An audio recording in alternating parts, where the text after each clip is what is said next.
Hello class 12th बेटा। Last time हमने देखा था टोरॉइड्स को और सोलेनोइड्स को। अब हम इस चैप्टर के पार्ट 2 में आ गए हैं और हमारा आज का पहला जो टॉपिक होने वाला है, हम कंपेयर करेंगे जब एक चार्ज पार्टिकल इलेक्ट्रिक फील्ड में आए और मैग्नेटिक फील्ड में आए तो उन दोनों का पाथ फॉलो कैसा होगा, उन दोनों की ट्रैजेक्टरी कैसी होगी, ये हम आज देखना चाहते हैं। तो स्टार्ट करते हैं पहले पार्ट से, motion of the charge particle in uniform electric field. एक चार्ज पार्टिकल है बेटा, वो u वेलोसिटी से मूव कर रहा था इन x डायरेक्शन, ठीक है।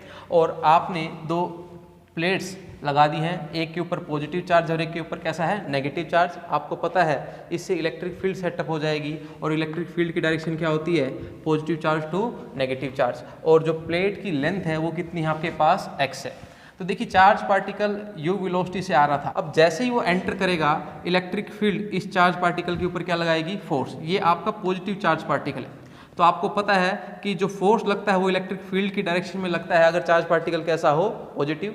तो आप इधर जा रहे थे और आपके ऊपर इस तरफ भी क्या लग गया, फोर्स लग गया। तो अल्टीमेटली जो चार्ज पार्टिकल है वो कुछ इस पाथ को क्या करेगा, फॉलो, वो नेट रिजल्टेंट के अलोंग क्या करेगा, मूव करेगा। और आप देखोगे जब वो इस प्लेट को क्रॉस करेगा तो उसने y एक्सिस में भी कुछ डिस्टेंस क्या कर ली होगी, मूव कर ली होगी। क्लियर है। और y एक्सिस में जो डिस्टेंस मूव की है उसके लिए पूरा जिम्मेदार कौन है, इलेक्ट्रिक फील्ड है, ठीक है। तो हम इस पाथ जो इसने फॉलो किया है वो देखना चाहते हैं कि उसका नेचर कैसा है। चलिए देखते हैं। आपको पता है इलेक्ट्रोस्टैटिक फोर्स कितना होता है, Q इंटू ई, ठीक है। और फोर्स मास इंटू एक्सेलरेशन के भी बराबर होता है, क्योंकि ये फोर्स y डायरेक्शन में लग रहा है तो एक्सेलरेशन भी किस में आएगा, y डायरेक्शन में आएगा। तो acceleration in y direction will be QE divided by क्या आ गया, m आ गया, ठीक है। अब नोटिस करें बेटा, ये फोर्स तो इस चार्ज पार्टिकल को नीचे लेकर आना चाहता है, परंतु जो ये वेलोसिटी है वो इसको क्या कर रही है, इस लाइन के अलोंग क्या करवा रही है, मूव करवा रही है। मतलब x एक्सिस में मोशन के लिए पूरी तरीके से जिम्मेदार कौन है, u है, और y डायरेक्शन में मोशन के लिए जिम्मेदार कौन है, फोर्स है। तो अगर अल्टीमेटली बोलूं कि यहाँ से यहाँ आने में चार्ज पार्टिकल को टाइम लगा t, ठीक है। तो t टाइम में बॉडी ने यहाँ से यहाँ ये डिस्टेंस x में मूव की है और t टाइम में ही बॉडी ने y में कितने डिस्टेंस मूव की है, y, ठीक है। तो आपको पता है कि x डायरेक्शन में तो कोई भी फोर्स लग नहीं रहा है, तो फोर्स नहीं लग रहा है तो आपका एक्सेलरेशन क्या होगा, 0। और एक्सेलरेशन 0 तो मतलब जो इनिशियल वेलोसिटी थी वही क्या होगी, फाइनल वेलोसिटी। अगर हम ये लगाएं s is equal to ut plus half at square x direction में, ठीक है, तो x डायरेक्शन में एक्सेलरेशन कितना है, 0, और डिस्टेंस कवर कितनी है आपकी, x है, ठीक है। और इनिशियल वेलोसिटी u है आपकी और t टाइम आपने लिया है, तो यहाँ से मैं लिख सकता हूँ u will be equal to x by t, या फिर मैं टाइम को निकालूँ तो क्या आ गया, x बाय u। देखिए मैंने टाइम को क्यों निकाला, जितना टाइम इसने x डायरेक्शन में मूव करने के लिए लिया है उसी टाइम में ये y डायरेक्शन में नीचे भी आया है। समझ आ रही है बात आपको। तो मैं अगर आप y डायरेक्शन में मोशन को देखूँ बेटा, s is equal to u t plus half at square लगाता हूँ, और लेकिन मैं ये मोशन किस में देख रहा हूँ, y डायरेक्शन में। तो इनिशियल वेलोसिटी तो y में कुछ थी ही नहीं, तो y half, acceleration in y मैंने निकाल रखा है कितना, QE बाय m, और टाइम मैंने निकाल लिया है x बाय u उसका स्क्वायर। तो इसको थोड़ा सा सिंप्लीफाई करते हैं, half QE by m x square by u square. बाकी टर्म्स को इधर ले जाओ, इधर सिर्फ x स्क्वायर को रखो, तो x स्क्वायर कितना आ जाएगा बेटा, 2m u square into y divided by QE। देखिए ना तो चार्ज पार्टिकल का मास चेंज होने वाला है, ना ही उसका चार्ज चेंज होने वाला है। इलेक्ट्रिक फील्ड भी कांस्टेंट है और आपका इनिशियल वेलोसिटी भी क्या है, कांस्टेंट है। तो मैं बोल सकता हूँ कि x square is equal to constant into y, ये पूरी क्वांटिटी क्या हो गई है, कांस्टेंट हो गई है। और आप कांस्टेंट को हटाकर क्या लगा सकते हैं, डायरेक्टली प्रोपोर्शनल लगा सकते हैं। ध्यान से देखिए बेटा, ये किसकी इक्वेशन है, पैराबोला की इक्वेशन है। मतलब जब भी अगर कोई charge particle uniform electric field में आए तो वो कैसा पाथ फॉलो करता है, आपका पैराबोलिक पाथ फॉलो करता है। नेक्स्ट हम देखेंगे motion of charge particle in uniform magnetic field. यहाँ पर आपको थोड़ा सा ध्यान से समझना पड़ेगा। ये क्रॉस क्या दिखा रहे हैं कि मैग्नेटिक फील्ड इस बोर्ड के परपेंडिकुलर है और डायरेक्शन अंदर की तरफ है। समझ में आई बात आपको। और एक चार्ज पार्टिकल आपने लिया और उसको देखिए मैग्नेटिक फील्ड ऐसे है और चार्ज पार्टिकल ऐसे मूव कर रहा है, डेट इज परपेंडिकुलरली। समझ आई बात? एक चार्ज पार्टिकल, कौन सा charge particle? Positive charge particle, और v वेलोसिटी के साथ वो परपेंडिकुलरली एंटर कर गया किसमें? मैग्नेटिक फील्ड में। तो आपको पता है कि जब चार्ज पार्टिकल मैग्नेटिक फील्ड में एंटर करता है तो उसके ऊपर एक फोर्स लगता है, and that force will be q v cross b। ये हमने लास्ट पार्ट में पढ़ा हुआ है। तो v की डायरेक्शन ऐसी है और b की डायरेक्शन अंदर है, तो v क्रॉस b करेंगे तो आप देखते हैं कि इस पर इस तरफ क्या लगा? फोर्स लगा। समझ में आई बात आपको? ध्यान से देखिए, v ऊपर की तरफ है और b अंदर की तरफ है, तो v क्रॉस b करना पड़ेगा मुझे। अब आप देखिए, आपका चार्ज पार्टिकल इस वेलोसिटी से ऊपर जा रहा था, लेकिन एकदम सडन इस तरफ फोर्स लगा, तो बताइए आपका चार्ज पार्टिकल इस तरीके का पाथ फॉलो करेगा कि नहीं करेगा? वो नेट रिजल्टेंट के अलोंग मूव करेगा। आप कई बच्चे मेरे से इस तरीके से पूछते हैं, सर कि ये ऐसे क्यों नहीं मूव कर गया, आपने यही पाथ क्यों लिया? आप सोचो, आप ऐसे जा रहे हो और आपके ऊपर इस डायरेक्शन में फोर्स लगे, तो क्या आपका पाथ ऐसा नहीं होगा? समझ आ रही है बात आपको? आप ऐसे थोड़ी मुड़ जाओगे बेटा, आपका पाथ ऐसा ही होगा। मैं ऐसे जा रहा हूँ और कोई मेरे ऊपर इस तरीके से फोर्स लगाए तो मेरी डायरेक्शन ऐसे होगी। समझ आई? तो आपका चार्ज पार्टिकल कुछ इस तरीके से क्या कर गया? यहाँ पर मूव कर गया। ठीक है, अब यहाँ पर आया चार्ज पार्टिकल तो उसकी वेलोसिटी कुछ इस तरफ हो गई, परंतु मैग्नेटिक फील्ड क्या था? अंदर की तरफ क्रॉस किया, फिर से फोर्स इस तरफ लगा और फिर से ये रिजल्टेंट के अलोंग क्या कर गया? मूव कर गया। यहाँ पर आया, अभी भी वेलोसिटी ऐसी है और आपका मैग्नेटिक फील्ड अंदर की तरफ है, तो फोर्स किस तरफ लग रहा है? अभी भी इस तरफ लग रहा है, फिर से रिजल्टेंट के अलोंग मूव कर गया और इस तरीके से आप देख रहे हैं कि ये कौन सा पाथ फॉलो करने लग गया? एक सर्कुलर पाथ फॉलो करने लग गया। क्लियर है बात आपको?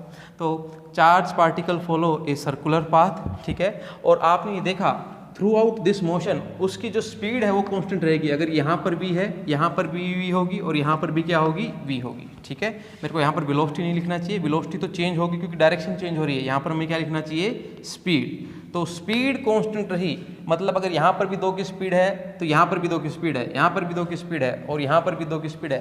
वेलोसिटी क्यों नहीं बोल सकता मैं? क्योंकि डायरेक्शन हर पॉइंट पर क्या हो रही है? चेंज। और वेलोसिटी क्या होती है? Magnitude plus direction. अगर डायरेक्शन बदली तो मैं बोलूँगा वेलोसिटी बदल रही है, परंतु स्पीड हर पॉइंट पर क्या रह रही है? कांस्टेंट रह रही है। और नोटिस करें कि जो मैग्नेटिक फोर्स लग रहा है वो ऑलवेज कैसे लग रहा है? Towards the centre. एक बात और जो मोस्ट इंपॉर्टेंट मैं आपके साथ डिस्कस करना चाहूँगा, बेटा चार्ज पार्टिकल आपका रोटेशन में है। क्लास 11th को याद कीजिए, अगर किसी भी पार्टिकल को सर्कुलर मोशन में रहना है तो एक नेसेसरी सेंट्रीपिटल फोर्स की आवश्यकता होती है, और यहाँ पर वो नेसेसरी सेंट्रीपिटल फोर्स कौन प्रोवाइड करवा रहा है? आपका मैग्नेटिक फोर्स करवा रहा है। ठीक है, तो अब हम इस पर्टिकुलर टॉपिक में ये सीखेंगे कि ये कितनी मैक्सिमम रेडियस का सर्कल कवर कर सकता है, इसकी एंगुलर वेलोसिटी क्या होगी। लेकिन उनको देखने से पहले आपको ये बात जानना जरूरी है कि जो सेंट्रीपिटल फोर्स होगा वो प्रोवाइड कौन करवा रहा है? मैग्नेटिक फोर्स करवा रहा है। क्लियर है? अभी हमने देखा कि जब चार्ज पार्टिकल किसी भी यूनिफॉर्म मैग्नेटिक फील्ड में एंटर करता है तो सर्कुलर पाथ को क्या करता है? फॉलो करता है। तो अब हमारा मकसद है कि उस सर्कुलर पाथ की रेडियस निकाली जाए। और आपने सीखा कि जो मैग्नेटिक फोर्स है वही अल्टीमेटली क्या प्रोवाइड करा रहा है? Centripetal force. तो मैग्नेटिक फोर्स कितना होता है? Q v b sine theta, और वो क्या प्रोवाइड करवा रहा है? mv²/r। r is the radius of this particular circle. देखो वेलोसिटी ऐसे थी, मैग्नेटिक फील्ड अंदर की तरफ था, तो एंगल वेलोसिटी और मैग्नेटिक फील्ड में कितना है? 90 डिग्री। साइन 90 कितना होगा? 1। तो आपके पास इधर टर्म बच गई क्या? क्यू वी बी, और इधर की तरफ क्या आ गया? mv²/r। अगर आपको r निकालना है तो r ऊपर ले जाइए और बाकी टर्म्स को नीचे ले जाइए, v से v कैंसिल हो जाएगा, तो रेडियस का फॉर्मूला आपके पास क्या आ गया? mv/qb। नेक्स्ट आपके पास है what is the angular velocity of the charge particle. जब चार्ज पार्टिकल सर्कल में मूव कर रहा है तो उसकी कितनी एंगुलर वेलोसिटी है? आपको पता है लीनियर वेलोसिटी और एंगुलर वेलोसिटी में क्या फॉर्मूला है? v = ω/r। तो जो रेडियस आपके पास निकली है mv/qb, तो v को मैंने चेंज कर दिया ω/r से। ठीक है, तो आप ओमेगा को यहाँ रखिए और r से r क्या हो जाएगा? कैंसिल, और बाकी टर्म्स को उधर ले जाइए, तो एंगुलर वेलोसिटी आपकी क्या निकल कर आई है चार्ज पार्टिकल की? qv/m। नेक्स्ट है frequency of rotation of the particle. Omega क्या होता है बेटा? 2πf। तो फ्रीक्वेंसी क्या हो गई? ω/2f। ओमेगा भी आपने निकाला है तो डिवाइडेड बाय क्या कर देंगे? 2m। आपके पास क्या आ जाएगी? फ्रीक्वेंसी। देखो जरा ध्यान से समझो, एक चार्ज पार्टिकल यहाँ से मूव कर रहा था और उसने कुछ इस तरीके का सर्कुलर पाथ फॉलो किया, तो आपकी पहली चीज़ मैंने क्या निकाली है? रेडियस। ठीक है, और इसकी एंगुलर वेलोसिटी निकाली है कि कितने टाइम में कितना एंगल कवर करेगा, वो है qv/m। फ्रीक्वेंसी से मेरा क्या मतलब बेटा कि कितने नंबर ऑफ रोटेशन वो करेगा पर यूनिट टाइम। ठीक है, तो आपके पास ये आ गया। और टाइम पीरियड क्या होता है 1/फ्रीक्वेंसी, तो फ्रीक्वेंसी का उल्टा कर दीजिए, आपके पास क्या आ जाएगा टाइम पीरियड आ जाएगा। स्टूडेंट्स, हमने अभी तक सीखा जब अगर वेलोसिटी और मैग्नेटिक फील्ड परपेंडिकुलर हो तो आपका पाथ चार्ज पार्टिकल कैसा फॉलो करता है, सर्कुलर।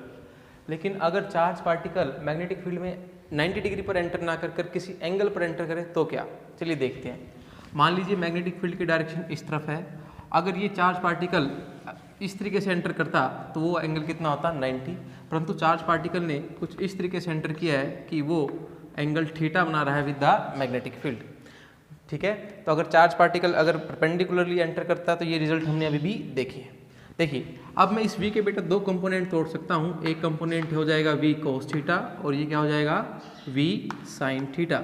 देखिए ध्यान से, v sin थीटा परपेंडिकुलर है किसके, मैग्नेटिक फील्ड के, मतलब जो काम यहाँ पर v कर रहा था वो काम यहाँ पर कौन करेगा, v sin theta. v sin theta तो क्या करेगा, चार्ज पार्टिकल को इस तरीके से यहाँ पर रोटेट कराएगा, लेकिन v sin थीटा उस चार्ज पार्टिकल को आगे की तरफ भी क्या करेगा, पुश करेगा।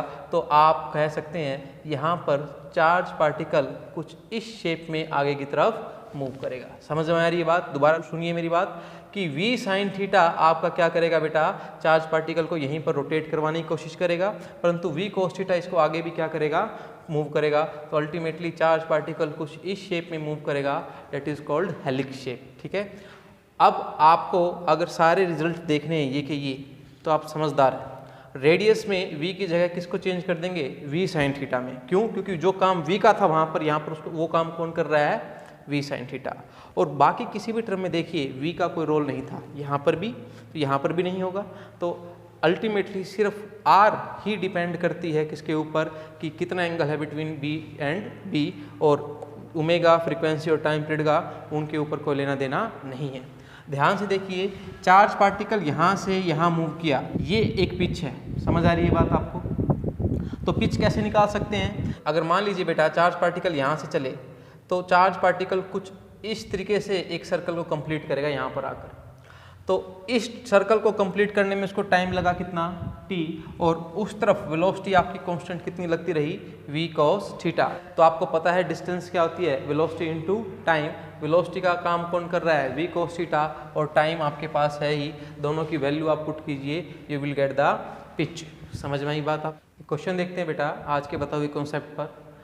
एक इलेक्ट्रॉन है जिसका मास आपको दे रखा है और वो मैग्नेटिक फील्ड में एंटर करता है, और उस कितनी वेलोसिटी से एंटर करता है, 3 × 10⁶ मीटर पर सेकेंड, और वो सर्कल में मूव करता है जिसकी रेडियस कितनी है 2 सेंटीमीटर। अगर वो सर्कल मूव कर रहा है तो ये बात निश्चित तौर से होगी कि वेलोसिटी और मैग्नेटिक फील्ड क्या होंगे, परपेंडिकुलर। ठीक है, अब दूसरा डाटा दे रखा है, एक प्रोटॉन है जिसका मास इतना है, वो भी एंटर करता है मैग्नेटिक फील्ड में परपेंडिकुलरली। ठीक है, और उसके भी सर्कल की रेडियस कितनी है, 2 सेंटीमीटर है। तो बताइए प्रोटॉन की वेलोसिटी कितनी रही होगी। आपके पास फॉर्मूला क्या होता है, radius is equal to mv/qv। क्या आपके पास r है, हाँ जी है, मास भी है, और वेलोसिटी निकालनी है। चार्ज हमें प्रोटॉन के ऊपर पता होता है, तो ना तो हमें v पता और ना ही हमें क्या पता, b पता। ठीक है, तो हम क्या करेंगे बेटा, हम पहले इलेक्ट्रॉन वाला केस देखेंगे। रेडियस ऑफ इलेक्ट्रॉन क्या हो जाएगी, mass of electron, velocity of electron divided by charge of electron into b। इसी तरीके से प्रोटॉन के लिए भी फॉर्मूला लिख लेंगे। हमें पता है इलेक्ट्रॉन एंड प्रोटॉन पर चार्ज क्या होता है, सेम, और इक्वेशन 2 को मैं इक्वेशन 1 से क्या कर दूंगा, डिवाइड कर दूंगा बेटा। तो आपके पास क्या आ जाएगा, Rp/Re, ये तो देखो कैंसिल ही हो जाएगा। ऊपर आ जाएगा बेटा Mp/Vp divided by Me into Ve। Radius दोनों की बराबर है तो ये कट करके आ जाएगी 1। तो वेलोसिटी ऑफ प्रोटॉन क्या आ जाएगा, mass of electron into velocity of electron divide by the mass of proton. तो ये सभी तीनों चीज़ें आपको पता है, फॉर्मूले में पुट करेंगे and you will get your answer. Clear है। नेक्स्ट हम देखते हैं बेटा लॉरेंट्ज फोर्स। अभी तक आपने देखा कि जब इलेक्ट्रिक फील्ड में कोई चार्ज पार्टिकल होता है तो उसके ऊपर फोर्स कितना लगता है, Q इंटू ई, और जब चार्ज पार्टिकल मैग्नेटिक फील्ड में एंटर करता है तो उसके ऊपर फोर्स लगता है Q V क्रॉस B। अगर आप ऐसे स्पेस में जाएं जहाँ पर ये दोनों प्रेजेंट हो तो कितना फोर्स लगेगा चार्ज पार्टिकल पर, उसका आंसर कौन देता है, लॉरेंट्ज force. The force experienced by the charged particle moving in space where both electric and magnetic field are exist is called Lorentz force। तो आपको पता है इलेक्ट्रिक फोर्स कितना लगता है Q इंटू ई, और मैग्नेटिक फोर्स कितना लगता है Q V क्रॉस B। और अगर आप ऐसे स्पेस में जाएंगे जहाँ पर दोनों एग्जिस्ट करेंगे तो आपको इन दोनों का क्या लेना पड़ेगा, वेक्टर सम, क्योंकि फोर्स क्या होता है, वेक्टर क्वांटिटी होती है। तो वेक्टरली मैंने इनको ऐड कर दिया, तो वेक्टर वाइज मैं इस तरीके से लिख सकता हूँ, Q कॉमन ले लिया दोनों में से, E plus QB, this will be the Lorentz force which will be experienced by the charged particle when it enter a space where magnetic field as well as electric field both are present। Student आज हम यहीं तक अपने topic को restrict करेंगे, आगे next time देखेंगे। तब तक के लिए thank you and good bye.